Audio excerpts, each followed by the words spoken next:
গতকাল কক্সবাজার সমুদ্র সৈকতে উড়োজাহাজ লক্ষ্য করে এক তরুণের ফুটবল ছুঁড়ে মারার একটি ভিডিও সামাজিক যোগাযোগ মাধ্যমে ছড়িয়ে পড়েছে।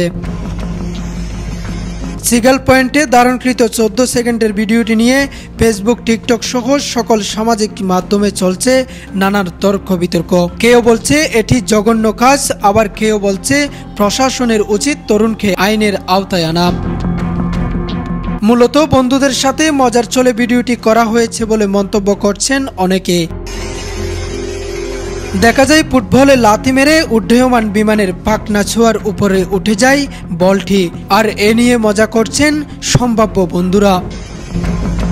তবে এ বিষয়ে কক্সবাজার বিমানবন্দরের ব্যবস্থাপক গোলাম মুর্তজা বলেন, বিমানবন্দর দিয়ে উড্ডয়নের সময় উড়োজাহাজ সাধারণত সমুদ্র সৈকতের 1400 মিটার উপর দিয়ে যায়, আবার অবতরণের সময় 1000 মিটার পর্যন্ত উঁচুতে থাকে। সেক্ষেত্রে বালুচর থেকে ছুড়ে মারা ফুটবল বিমান পর্যন্ত আসার কোনো ধরনের সুযোগ নেই। তিনি আরও বলেন, বিমান চলাচলের ক্ষেত্রে সমুদ্র সৈকত এলাকায় ড্রোন ওড়ানো, আকাশে আতশবাজি নিক্ষেপ সহ নানা কার্যক্রম নিষিদ্ধ।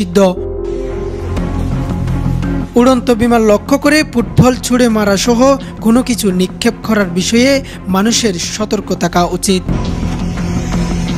News desk, Kuhelia, Cox's Bazar.